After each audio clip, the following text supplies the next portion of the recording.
All right, it's gone 11 o'clock, so we'll make a start, although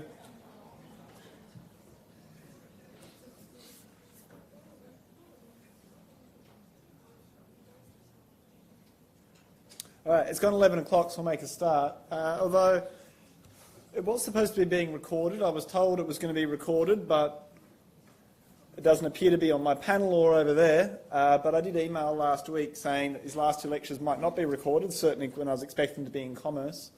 So I guess my prediction came true, despite me getting emailed on Saturday saying this would be recorded. Anyway, into today's lecture. Today we're looking at the topic of forensics, which is a pretty interesting area. It's an area that's highly relevant to people who are in charge of IT systems. If you're in charge of an IT system and something goes wrong, everything you do after that point to figure out what went wrong, to recover what was lost, all of those different things that we're then undertaking at that point, separate to the restoring the backups at least, everything else in terms of figuring out what happened and recovering stuff is in that forensic domain. And so actually parts of our policy for the major assignment will touch on forensic things. And as we go through the lecture, there'll be a few points we're like, contacting law enforcement if something goes wrong. That's clearly a thing that would fit into a policy document somewhere, and then you guys can figure out as to which of your chapters that's most relevant for it to then align with. So before we launch into the forensics part of the lecture though, just a quick reminder around the major assignment. Obviously you're all very busy working on it. I've had lots and lots of different questions from different groups. It's due next Thursday, so not this Thursday coming, it's next week. It's week 13, Thursday. It's due at 3 p.m. At 3 p.m. on that day, the web PA, peer assessment, will turn back on again, and you'll have 7 days to then fill in the peer assessment of what you did in that group. If you don't do it in those 7 days, you miss out. And whatever your team said about you is what they've said about you, and you don't get to have your say. You've got a 7-day window to fill in that peer assessment. So some people have missed other peer assessments till now, and they've said, can you reopen it? And I've gone, no. you had 10 to 15 days on most of them to actually fill them in, and people who missed them. And so I mean, there was some penalties on marks there, but it wasn't worth a lot. The major assignment is worth a substantial amount of your assignment. I strongly suggest that you actually fill in that peer assessment in that 7-day window. It'll take you less than 5 minutes. 7 days is a very generous amount of time to spend 5 minutes doing something. The major assignment, though, just like it was for the case study, we've got paper and electronic submissions. So the paper one is the one I'm actually going to be marking. So if you don't submit a paper one, I won't be marking it, because that's the one I'm marking. The electronic one, there's a bit of a backup moving forward over the years and that sort of thing. But the paper is what I'm marking. That's what I'm writing feedback onto to then hand back to you, your groups. Obviously, the submission box is still set up from the first one. When I set up the case study submission box, I set it up with both deadlines printed on the submission box. So it's the exact same one as the case study, just a slide into there. That's near the discipline office, near where Chris and Mary and the rest of them are at the moment. Does anyone have any questions about the major assignment? I mean, obviously I've been getting lots on email and people have been knocking on my door and things like that as well, but any other questions? No? All right. Just as a comment up front, once this is submitted and you do your peer assessment, your internal part for the semester has been completed. This coming weekend I'll do the final checking of all the peer assessment on our written tasks. But once this is submitted and you've done your peer assessment, your internal assessment's done, and I'll email all the groups, or email all of you rather, to say when you can come and collect your case study, your policy document with written comments and stuff on it in the weeks that follow before the exam. But the final exam is actually the biggest piece of assessment in the unit. It's worth 40% of our mark, the formal exam. It's a smaller exam than some other units, but it's still 40%. Next week's lecture, today's the final amount of new content in terms of lecture material. Next week's lecture is all about the exam. So if you want to fail the exam, I'd suggest not coming next week. Right? I will be talking about the exam, what to expect, how to study for it, how to prepare for it. So it's, in some respects, the most important lecture, right? So that's what next week's lecture is all about. It won't be new content, it'll be just me talking about the exam. And it really amuses me when I say this and then like someone will fail the exam and they'll come and say to me, oh, I failed, can you give me some more marks? I'm like, no, it doesn't work that way. Oh, I didn't know what to expect. What do you mean didn't know what to expect? I literally had a 2-hour lecture on the exam. Oh, I forgot to go. Like idiots. Now you guys are all here, so you're not the idiots, but it does amuse me when someone fails because they forgot to go to that exam lecture and didn't know what the exam was going to be on. Now, it's not a real surprise. The exam is going to be on the content of the unit. But if you want to hear what the exam's like, you go to the exam review lecture. It's a staple of... As an undergrad, I was a terrible student. I missed lots of lectures. But you know what lectures I never ever missed? The very first one of the unit and the very last one of the unit. The very first one, you find out when your assignments are due. Key lecture. Very last lecture of a unit. What the exam's going to be like. If you miss other ones, you can sort of catch up. It's content. Those two tell you how to pass the unit. They're kind of key. Anyway, never mind. Okay, what are we looking at today? So we're looking at forensics. That's our main thrust, and we're going to be looking at methodology, and we're mentioning a couple of tools in that space, mostly because some of you might want to have a look at them and have a play with them. In some previous years, we've actually used some of those tools in our practicals. I haven't been able to fit it in this year with juggling different things in terms of our content, having more case study, the policy document writing shoots and things. But some of you might be interested in playing around with the tools. There are actually a range of free ones that are quite good. And so if at some point in 6 months from now you accidentally break your laptop and you're like, oh no, or your mum messages you saying, oh, I accidentally deleted some files, can I get them back? You can be like, oh, actually, I probably can. The tools that get mentioned down at the end of this lecture are tools that enable you to recover deleted files. And I don't mean go to the recycle bin. No. I mean deleted files. The kinds of things you use if you went to a second-hand shop and bought a laptop or a hard drive and then you went home and you recover all the deleted files that they thought they got rid of. These are the tools that enable you to do that sort of stuff, which are quite interesting. But anyway, as we've gone through this unit, we've talked about the kinds of risks and threats that are evident against our systems. Someone who might be trying to attack a company, whether they're a nation state, a bored teenager, a competitor to our organisation. It doesn't particularly matter who they are, but we've thought about what kinds of attacks they might take out. As we've done our risk and threat analysis for our policy document, we've got an idea of, in the context of our company, where could we be harmed? What kind of data do we value? And so we've thought about crime a lot.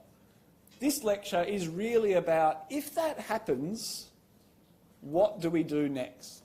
How do we respond to the ransomware attack? How do we respond to the hacker who got in? How do we respond to the employee who decided to steal lots of stuff from the company before they quit and went off to a new job? How do we respond to of that? How do we get law enforcement involved? So there's a lot of categories of things that we could consider as being computer crime. Often the computer itself might be the target. They're hacking our server. They're trying to get into our server. They're trying to steal data from our server. Very easy concept then to wrap our head around. Sometimes it's actually not the computer's the target, but they used the computer to actually conduct the crime. So they're actually aiming to do something else, but they were successful in doing that by leveraging IT hardware. This morning I got a formal invitation. I had the not formal invitation a couple of weeks ago, but I got a formal invitation this morning to go and be a speaker at a smart manufacturing conference.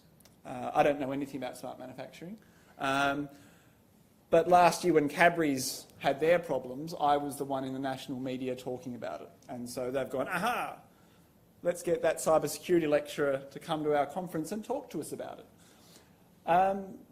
The kinds of threats they care about in smart manufacturing are, is someone going to stop us from producing our goods? Is someone going to blackmail us in that context to get our manufacturing processes back online and producing what we're doing, and we're going to have to pay some sort of ransom or something? In that sort of context, when I'm going to go and speaking, it's really not the computer as the target, it's the manufacturing processes that are the target, and the best way to attack it, the most efficient way to attack it, is to attack the hardware or to use hardware to attack their processes. If you're going to attack some kinds of manufacturing that might be climate controlled, the easiest way to attack it might not even be their control systems for their manufacturing robots and things, but actually, if it's climate controlled stuff because it needs to be very hot or very cold, attacking the air conditioning is just as efficient as attacking their other things. So often what we find is a computer is an instrument in an attack, but is not actually the goal in and of itself. But if an IT system is used, what can we actually learn about that? Can we figure out who did the attack without having to pay the blackmail? Sometimes the computer is completely incidental to the crime. A couple of weeks ago we had a lecture on Tor, and we spoke about drugs in that lecture briefly. Kiddie porn is very much a thing that's on Tor, and I actually recently had some chats with some British law enforcement around that. It's quite interesting. But in that context, when you're looking at drugs or kiddie porn or money laundering, that's really the goal. And the fact that it's digital is just because everything's digital these days. Our last one, things that are associated with the prevalence of computers. Copyright violation. Quite a few of you are from China. One of my lots of my colleagues, their favourite thing to do in China, just about, is to go to the markets at night time and buy pirated DVDs. I tend to just use the internet and download them. I don't see the point in buying them in China on a disc. I'd rather just have the file on my hard drive. But copyright violations, software piracy, very, very common in some places, very, very common on the internet. But these are technically crimes, and they're there because of the use of computers. The simplicity is to copy those zeros and ones to another location. Slight apology. Clearly China's not the only place that does that. It's just a bunch of our staff go there to teach, and they put in requests, hey, can you bring me back this TV show? And I'm like, just download it from the internet. But anyway, I think they like the really good boxes they come with. So as we've looked down those, some of them are very much the computer is the target. The computer is the target. Other ones, it wasn't. And as we look through this lecture, as we look at forensics, and as we've thought about the risks and threats that are present in our case study for our policy document, what we find is that some of them, the crime itself is all about that computer. Other times, it is actually just, from our perspective, where that crime occurred. It is just the place that occurred. It could have occurred in a room. It could have occurred in in a car. It doesn't actually matter. In fact, it's a digital thing. It happened to take place on that platform. And as in this unit, we're focusing mostly on, or pretty much all on, our computer systems and how we can defend them. Even if we're talking about physical security, we're still talking about the physical security of our IT systems. We need to learn, well, how can we respond if a crime takes place? Whatever the crime is, whether it's hacking, whether it's kiddie porn, it actually doesn't matter to us. We actually can use the same tools to track what's occurred in a computer system, no matter what the crime actually was that took place. And the kinds of tools we're going to see mentioned at the end can be used in tracking someone that hacks something as much as it can to find kiddie porn or similar things. Now, as we go through this and as we look at forensics, what we tend to see is we go away from that language of crime and we tend to talk about things as being incidents. A classic case of an incident not being a crime is what's occurred here in the last couple of weeks. Over in engineering, on the basement floor, somebody might have walked past it, somebody probably haven't walked past it. There's no point now, you can't get in there. There's a high-performance computing node worth $5 million. And the flood has basically ruined that. It's still coming out, the details of how ruined, whether it's actually much of it salvageable or not. But this is a $5 million loss of a piece of hardware. It wasn't a crime. It wasn't someone purposely taking it out.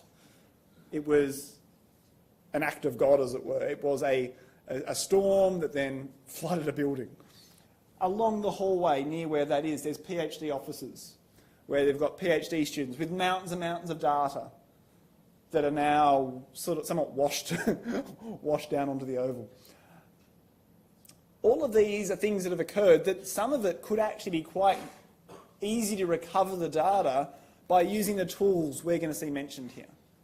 Recovering files off of computers that no longer work is a forensics job. It's actually the kinds of thing we can do with some of these sorts of tools. So that's why we changed to incident. It's not necessarily, oh, there was a crime. It might be, oh, accidentally deleted something. Still then a thing that we can actually respond to from a forensic perspective. So anything that's got an adverse effect on the organisation's security or ability to do business. So the ability to do business was obviously pretty dramatically affected here in the last couple of weeks. And so that's a fairly substantial thing to respond to deal with. And there's a lot of causes here. And we can see we've got incompetent employees, malicious employees, accidental actions, natural disasters, in addition to those active crime events. So from an insurance perspective, they're obviously putting in an insurance claim for the $5 million high-performance computing cluster. But as they go to do that, and as all sorts of things go in the next week or two, they've got to collect evidence, which is fairly easily. It was all over the news. We got flooded. But if it wasn't an event like that, it was someone accidentally deleting something, or it was someone breaking in and deleting something or modifying stuff. We want evidence of what occurred so that we can, one, find out what happened, but two, if we're putting in insurance, we need to actually be able to say, this is what happened, this is why we can't function, it's why we've had this loss of capacity. This is not a particularly special thing in the IT space. My wife took out income protection insurance last week, so if she breaks a leg, she still gets paid. Protection in things going wrong in an insurance capacity is fairly common. Separate to those, however, we also have governance requirements. Sometimes they're corporate, sometimes they're from governments that require us to then investigate what's happened and establish what's occurred so to know what's happened. Now, in the last 3 months in Australia, might be now slightly under 4, no, it's probably 3 months, legislation's come in around data loss.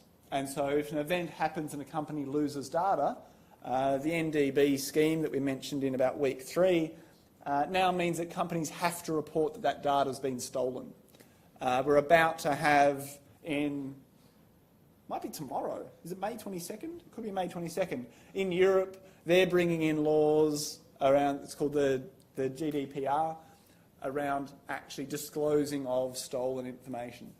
And so, depending on what the incidents occurred, if data's been lost, we've got these regulatory requirements as well at that point. So, depending on the incident and what's actually occurred, we often need to collect evidence to prove what happened. We might want to figure out who was responsible as well, but there's a whole bunch of motivations for us to understand what's occurred. Now, when things occur, we get an incident response team. What that looks like becomes a matter of policy, depending on the size of our company. If we're a big multinational, we might actually have an incident response team on our payroll that just moves around the globe dealing with problems. If we're a small company, maybe it means we get in a couple of contractors to help us deal with the problems that we've got to deal with. Now, these response teams are around figuring out and have the particular set of skills to figure out what's actually occurred, can we recover from this, can we deal with what this event has actually done or what's occurred. If we've been hacked, for example, our server's being hacked, we know it's currently being hacked. The question then is, do we turn off the server? Do we disconnect the network cable? What is our response there?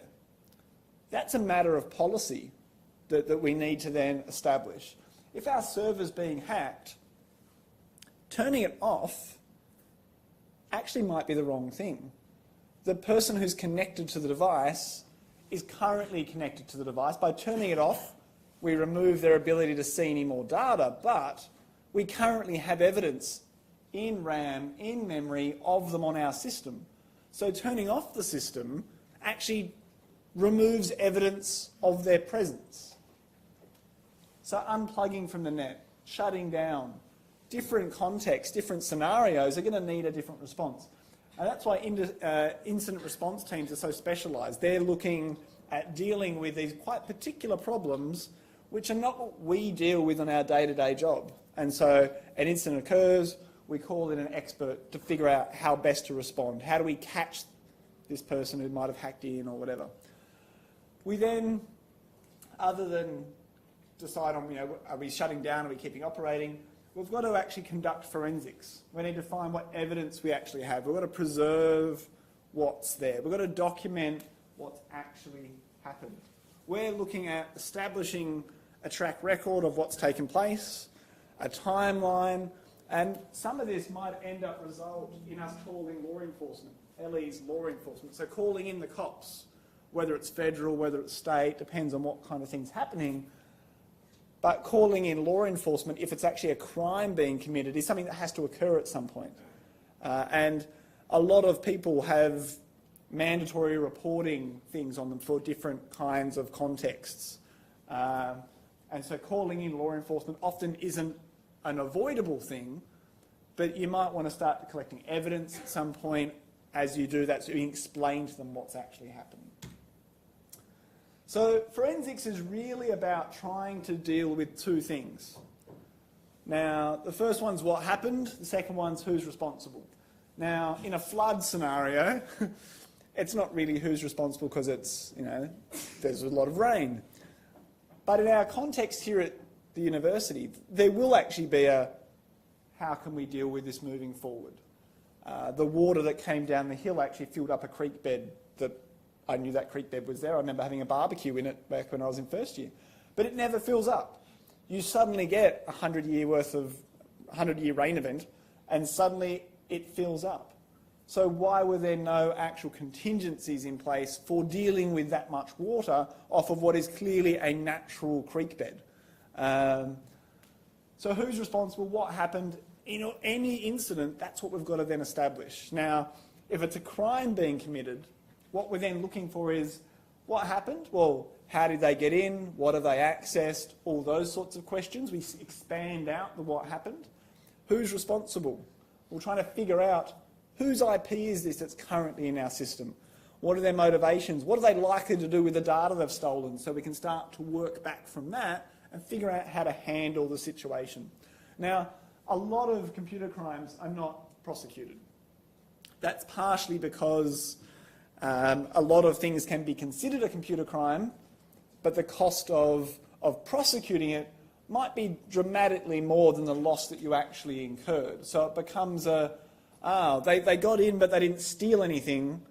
If we go and actually prosecute them, because we can't quite prove and we can't actually get the police to do it, if we actually went and sued them civilly, that might cost us more money than it did to actually recover from the event that occurred. So there's an awful lot of low-level events that we might actually not care about, but we don't know it's a low-level event until we've investigated, until we've seen what have they actually got access to. So we've got to conduct our forensics before we then decide what we're actually going to do.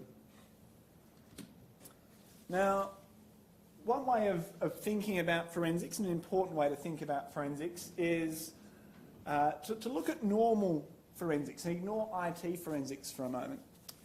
Locard's exchange principle is every contact leaves a trace. Now, Locard, or Locard, I don't know, he's a French guy, I don't know how to speak French.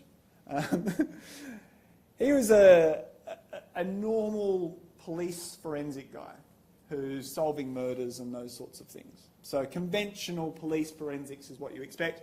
And really, he's actually sort of like the father of police forensics. He was a French sort of scientisty guy who worked with the police in Paris in the late 1890s through to the 1950s. He had a very long, 50, 60-year-long career and was basically sort of almost a father of forensics. And he said that every contact leaves a trace. When you're watching a TV show and there's a murder and they come in, they take pictures of stuff and they dust for fingerprints and things, there's that expectation there that Lockhart established that a person breaking into that house is going to have left evidence behind. They're going to have left a fingerprint somewhere, or they're going to have moved a cup or whatever it is. There's going to be a trace.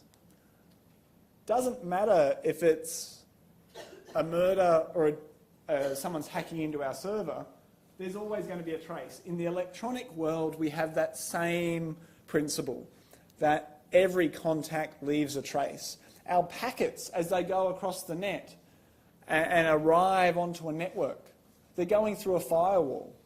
Firewalls have logs of all the packets that are coming through it. When you're on campus and you look at a web page, there's a log up the hill of every web page you've looked at. You're probably a bit scared now. I've seen that log. Every contact leaves a trace. If there's an incident in our IT systems, every contact leaves a trace. So in computer forensics, what we're looking at doing is this sort of basic list we've got just here, and we'll sort of delve into some of these a little bit more. But we want to collect the computer data. So if the computer's currently running, turning it off is actually removing some data. So we've got to think about how we deal with it. If we look at fancy government organisations, sort of the more well-funded ones, when they go to collect a computer that's running, if they actually want the data that's in memory but they can't leave the device where it is, they do a whole bunch of fancy things like basically freeze the computer. Getting liquid nitrogen to freeze the RAM means that all the zeros and ones stay where they were. That's a thing that they've done for years and years and years now. These days you can still do that. There's other ways of actually just reading what's in RAM and taking your own snapshot of that, and some of the tools mentioned at the end include software enabled to do that. We want to identify suspect data. So our systems have data being recorded all the time about what's happening. So an incident's occurred. What data that's being recorded over that time window for that incident occurring is actually relevant to our investigation. What is not relevant is also data that's going to be recorded. So we need to actually figure out what data about what's actually occurred in our systems is relevant that we actually need to capture and collect. We want to examine that suspect data to get such details of where it's come from, what was it doing, so where's this IP packet come from, what's it doing, what contents is inside of it. We need to end up presenting this computer-based stuff to courts of law. And so by doing this, that means we're then under the same evidentiary requirements of other court cases. So when you're watching TV and there's like a court case or whatever, and oh, here's the knife he used to stab her or whatever, that got a bit out of hand. They've got things like, oh, there's the blood on it, there's the fingerprints on it. This is how we can prove that no one else's fingerprints are on there. It was collected from the crime scene and they photographed it and they put it in a little baggie and no one else touched it. That kind of level of rigour of proving that no one else picked up the knife or anything is exactly the same in our computer-based context. We're going to the same courts. We've got to prove that as we've collected it, we've not added data. We've not removed data that wasn't needing to be removed. It was actually, that is the packets they sent from this person to that location with this content. We've got the same levels of things to actually match up with. And so, yeah, obviously a country's laws then come into practice as they get done. Now, a bit of water on my throat. So our digital evidence is what actually can provide us with that link between the crime and its victim and the person who actually took it out, the perpetrator that actually conducted that crime. That's what our digital evidence is aiming to capture, that link, that history of that event. The crime scene, it's no longer, oh, it's in that room. It now might be, oh, it's on that computer. That computer, its memory is now a crime scene. And so as we then look at that expanding out across multiple systems or a network, we might then have primary and secondary digital scenes.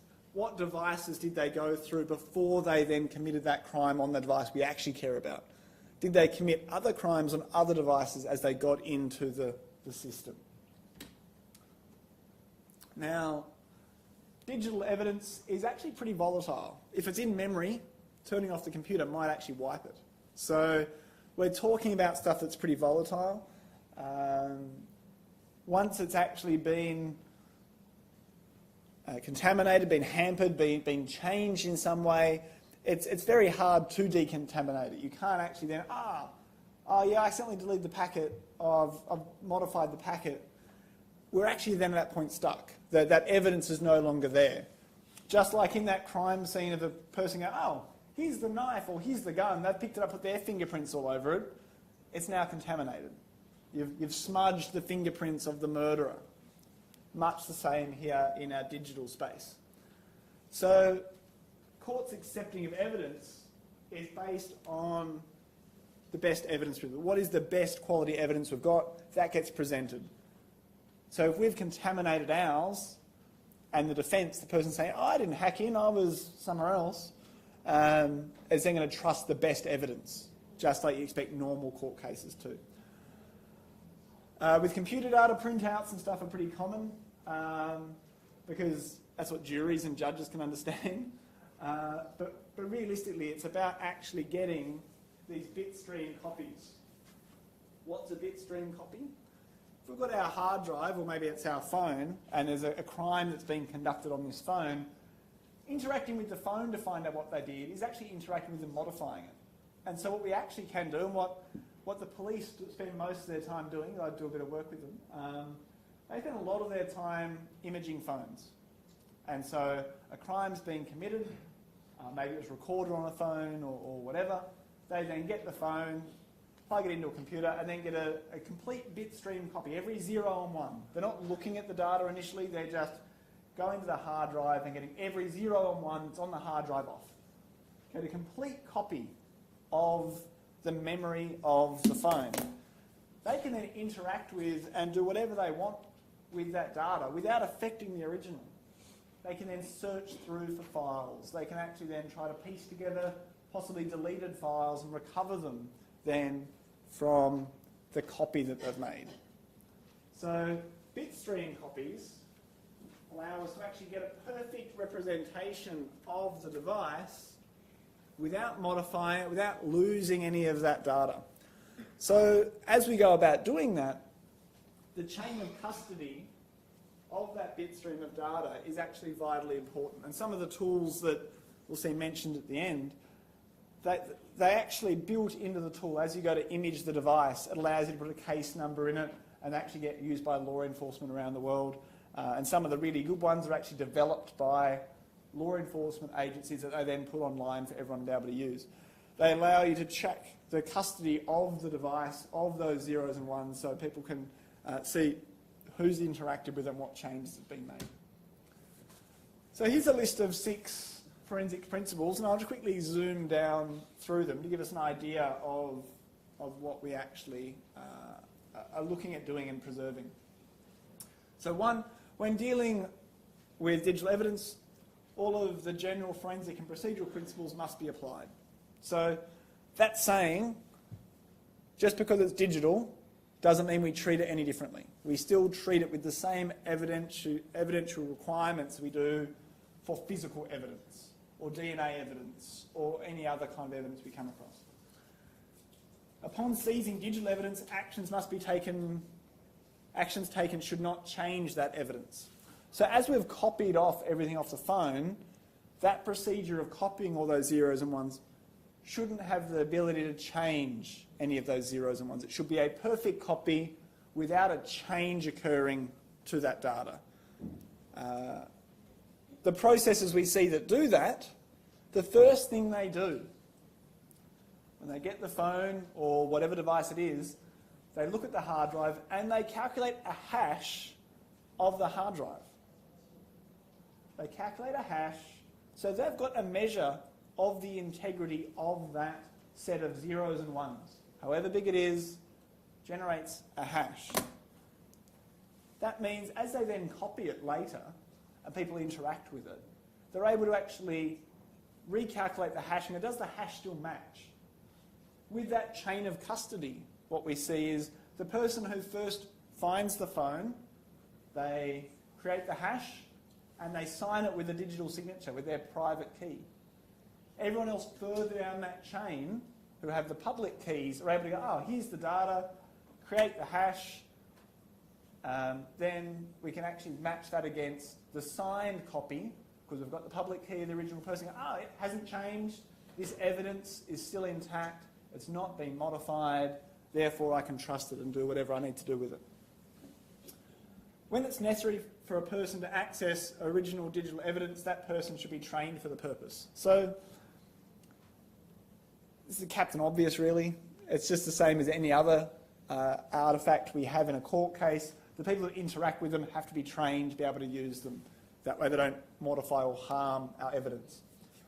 All activity relating to seizure, access, storage or transfer of digital evidence must be fully documented, preserved and available for review. This is about establishing that chain of custody, establishing, can we actually trust the police officer? Can we trust the investigator? Can we trust the forensic guy who came in to comment on it? It's about making sure that the courts and the judges and things can go, oh, yep, this has actually not been altered, not been modified. If we then put someone in jail because of this evidence, we know that the evidence was actually legitimate. An individual is responsible for all actions taken with respect to digital evidence whilst the digital evidence is in their possession. So if you modify evidence and try to cover it up, you're responsible. So that is where if someone modified evidence and they tried to use it in court afterwards, the person who modified it could then be thrown in jail for actually modifying it. Because you're saying, this is the evidence of that crime occurring, it's as I found it. And if you actually made a change that actually harmed it and someone else went to jail, you would then get in a lot of trouble. So that's what that's about. And the last one, any agency which is responsible for seizing, accessing, storing or transferring digital evidence is responsible for compliance with these principles. So it's not just the individual, also the agency. So the police force, for example, if all the police modified evidence, the police force would get in a lot of trouble, as well as the individual officers. It's not just one or the other, it's both get in trouble for that breach of compliance. A country's laws are only as good as their judiciary, only as good as the courts that actually enforce the laws.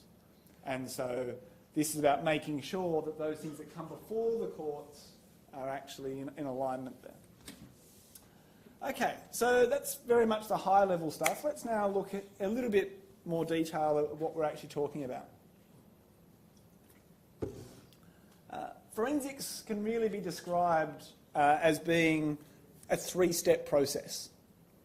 We want to acquire the evidence, we want to authenticate the evidence, and we want to analyse the evidence. So we want to acquire it without modifying it, without harming it. So we create our copy of all the zeros and ones on the phone. We acquire it. Before we do anything with it, before we analyse it, before we start looking for anything, we then authenticate it. So we create the hash. We sign that hash so that people further down the line can actually validate, yep, this is still in the state that Joel had it or whoever had it. Once we've then done that, we're then able to analyse it without modifying it. If we happen to modify it, because we've authenticated it, we then check, oh, yeah, no, I've harmed it. We can then say, oops, I accidentally broke this. We can then actually make that clear because of this. But what we actually do with our zeros and 1-bit copies, by creating that copy, we're actually able to make multiple copies. So as some analysis occurs on hard drives and things, modification does occur to the data that's there. Let's say, well, this is my phone, it's a Pixel. All Pixel phones by default are encrypted. So if I did some sort of crime on my phone, the police would try to image it, but they're going to have to decrypt the data to actually get the evidence of whatever crime I committed. So they'd first capture the zeros and ones to get a copy of it. As they then go to analyse it, they'll actually want to break the encryption. And so that's them modifying it to then be able to get to the actual data. And that's obviously allowed because they've got to actually prove the chain of evidence. So they get the zeros and 1 copy, hash, and then sign it with a key, and they've got that copy of it that's authenticated. They can then carry out a process to decrypt it, and again, integrity, authenticate it. So someone else could repeat the process later and prove that, yep, that is actually a genuine decrypted hard drive. We've got the original unencrypted version with its integrity and its hash and signature. Here's the decrypted version. This was the process, a series of steps they did. It's a repeatable process. Other investigators could do the same thing and get the same data out of it and follow the chain of custody. So some analysis might actually require modification, but usually we're trying to modify it as little or not at all as possible. But yeah, encryption these days means that, yeah, that analysis phase might be multiple steps that involve decryption. So I think I've just said all of this. Yeah, we're wanting any process we do to be third-party repeatable. So if we stand up in the court of law and say, yep, this is what I found in that phone, and then the guy appeals, and it's then other people then conducting the court case, they're able to repeat all the processes and go, yep, here's the data, it got decrypted, and they're able to then do it. Want it third-party repeatable.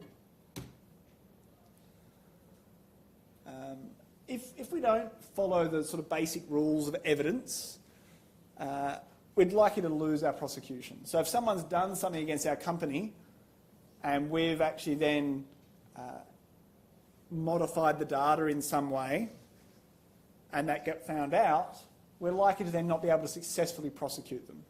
So that's why it's about making sure we follow proper evidence rules, call in the correct experts, call in law enforcement to make sure that people responsible for the crime actually get put away in jail, whatever it is they've actually undertaken. So if we don't maintain evidence integrity, we end up invalidating that evidence. If the court can't trust the evidence, they're not going to put someone in jail for that evidence because it's not actually trustworthy. So across forensics in our digital space, we've got a few categories, and we're going to look at each of these sort of one after the other. We've got disk forensics, system forensics, network forensics, and internet forensics. Now, disk forensics is the oldest one of these. That's where we're looking at the hard drive or whatever and trying to figure out what's actually happened there. System forensics, we're then looking at the sort of audit trail we then see inside of our operating system. And so when we were using Metasploit, for example, we could see that we could actually clean the environment. We could delete events that have occurred when we hacked into Windows. Now, that's a way of covering our tracks there, but often when we do that, we might delete things that then shouldn't be deleted. And so that the absence of a record is often also evidence of something's not quite right. If you delete all of the events in a system for a 1 hour window, and normally there's a couple of events there, it then looks suspicious. So system forensics are all about trying to dig in around those sorts of details. Network forensics, obviously looking at what's happening around network and internet, where we're then looking at a level removed from our network, going up into the internet itself and saying, well, what's the ISP seen in its logs? So disk forensics, this is where we get a lot of software that help us to recover deleted files, even files that might have been written over again, those sorts of things. Recovering passwords, recovering cryptographic keys that people think they've deleted, and we actually look into the actual hard drive and find where files have been stored before and are able to still get them. We can look at file access modification creation times. A person said they weren't at work, but here's them actually creating files. What happened? Did someone get access to their account? Was it actually them? That evidential trail of what's actually occurring on the system. Lots of system logs and application logs we can look at and try and establish what's going on. Now, we might actually be looking at emails, especially deleted emails, where people try to cover their tracks. We go and recover the emails that are on the hard drive, and we're able to see what they're actually doing. Now, this is where we have our bitstream copies. So we're able to then copy all of the zeros and ones on the hard drive, and then look at, especially if we look at empty space, space that thinks it's empty, but frequently has zeros and ones still there from previous files. Recovering those, we're able to recover deleted file fragments and try and reconstruct them to find what was there earlier. In 501, in that OS section, in that 1 hour lecture, we saw that lots of files are stored by us storing where does the file start. To delete the file, we just delete that pointer. The zeros and ones are still there on the hard drive, we just don't have the file pointer to where that file actually starts. So with disk forensics, we just go, oh, what things are there, ignoring where the file pointers say there's stuff. Let's just look and see what zeros and ones can we see that actually look like they might be meaningful. As we investigate these, we've got to actually follow those evidence rules, obviously, and we're constantly taking hashes of things that we find here to prove that we're not modifying it. So this is the most mature area of forensics. There's lots of tools there. Some are commercial, some are free. I've already sort of talked about this, but yeah, a key part of this is making sure that the data we've collected is still followable by other people. The digital signatures prove that we haven't modified it, that we're actually looking at the data, signing it as we go so that they know that we haven't changed it and it still matches up. So system forensics, this is where we're able to then analyse other things like swap files, temporary files, different tokens. In this sort of space, what's kind of interesting and crosses over between forensics and our pen testing, getting tokens of a login from a forensic perspective, you can go, they logged into this system or they logged into that device. Metasploit's also able to capture those. So if we broke into a system, we can actually look to see what tokens are there. Is there a login session to another server? Can we present that token to then log into that server? And so a lot of the kinds of tools we see on analysing a system cross over between multiple areas we're actually looking at this unit in terms of pen testing and forensics, key loggers, those sorts of things, to try and establish what's occurred on a system. So network forensics, this is where we're looking at what's actually occurred on this network. Has someone intruded? What's the log say about things that have actually taken place on these systems, on this network? Obviously, the packets we're sending say where they're coming from an IP perspective and also our physical address perspective. So we can then look to see what communications occurred, what data were they sending lots of data, were they actually trying to exfiltrate lots of private data from the company back to an external source outside of the company. So across these, we've got a bit of an audit trail of what's actually happening. Intrusion detection logs, firewall logs, system logs, all of those, keeping track of what's actually occurred. Both of my research degrees actually looked at mining audit logs. That's the thing I know an awful lot about that no one cares about. That's how you describe a PhD. Someone who knows an awful lot about something that no one else cares about. So in this space, there's lots of popular tools. The digital forensics framework is, I'm pretty sure that one, oh no, the bottom ones. So the Open Computer Forensics, this one was a Dutch National Police one. So that one you download, it's free, but it's actually a National Police toolkit. The digital forensics framework is actually like a live CD for able to then run it and look at that system without interacting with it and find particular files. Kane is the one we tend to use in our lab when we actually do things in our lab, although we're not doing it this year. Although if you dig through some of the folders on the desktop, you'd probably find a Kane ISO in one of those folders. This is an open source one. It's very easy to use. Lots and lots and lots of tools. So it's kind of like Kali.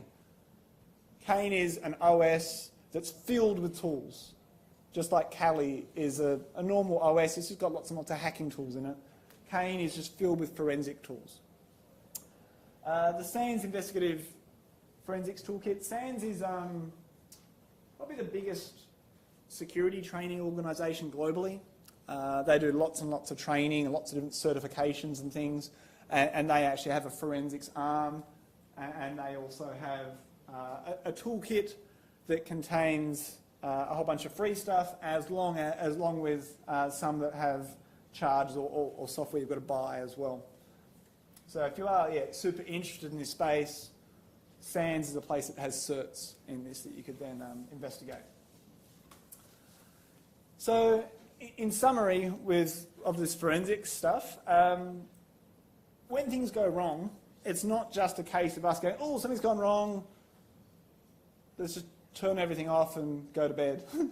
It's actually, we've got to actually respond. We've got to find out what's occurred, who's responsible, and at some point we have to call in law enforcement and things like that, and we've got to actually pass along the evidence. And if we modify that evidence as we do that, we actually might find that we're not able to prosecute the people who have actually done stuff against our company. So actually treating the evidence with that same respect we would if we stumbled across a crime scene with a gun on the ground. We go, don't pick up the gun, you leave it there.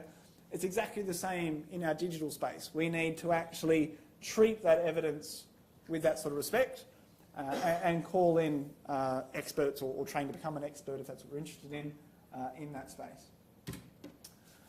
We're basically finished except for one or two little things. So a quick reminder, next week's lecture we'll discuss the exam in depth. That's all I'm talking about next week, is the exam. For probably about an hour and a half, I'll talk about the exam.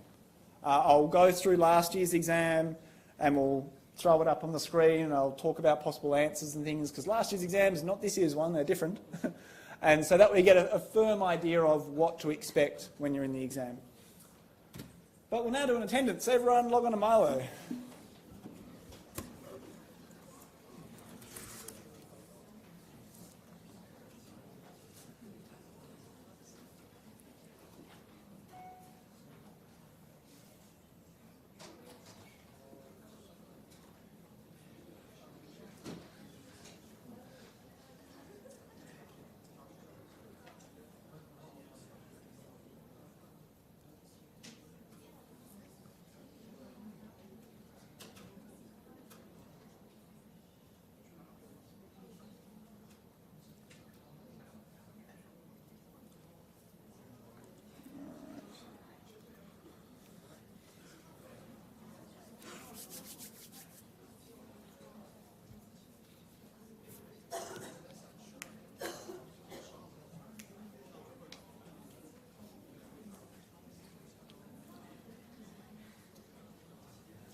Everyone getting into Milo?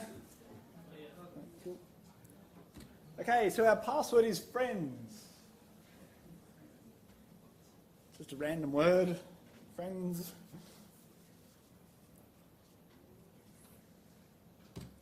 And here's the, it's a bit harder to see. My shirt is black. I'll drop that down so we actually see it. And we've got a bottle of wine, we've got Deadpool, we've got our word quiet. What was that? No, tomorrow night I'll see it. I go to the movies every Tuesday night because it's cheaper on Tuesdays. No, I've got a couple of friends and we go to the movies every single Tuesday.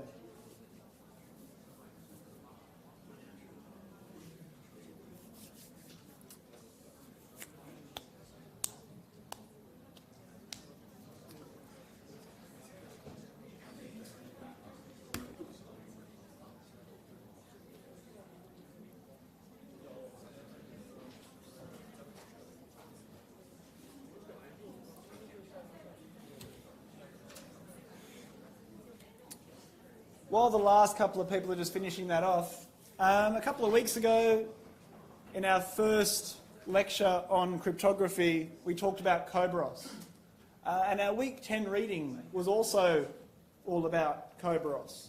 And next week's practical is on Kerberos. So if you haven't done that week 10 reading, I suggest you give it a look. Certainly going over the lecture slides aren't a bad option either, because next week's practical be a pen and paper exercise all about Kerberos. Okay? There you go. What are you looking for? Has everyone finished the quiz? What's taken so long?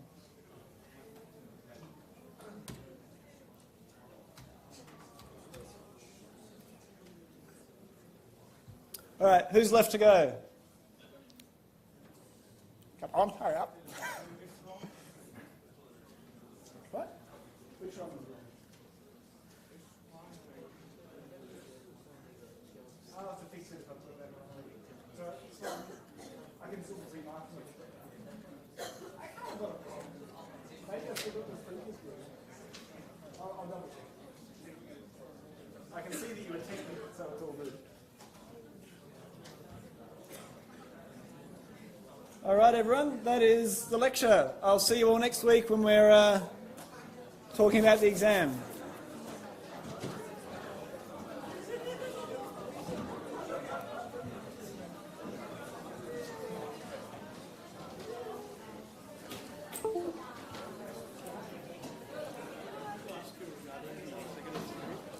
Yep. I went through the paper, there were some instructions given there. Yep. But I quite didn't understand. So what all has to be included in the executive? It's just 400 words. So Yeah, so executive summary is just a summary of the whole document. of the whole policies we're having in there. Yeah, so those things, it's a summary of the whole thing. That's what the executive summary is. So there's no new content in it. You write the rest of it, write all the other 28 pages or whatever it is, then you write the executive summary and go, here's a 400-word version. That should be like towards the end. It's in section 1. It is the first one. It is the summary. Have you read a conference paper before? And there's an abstract and stuff. It's like the equivalent of that. Right?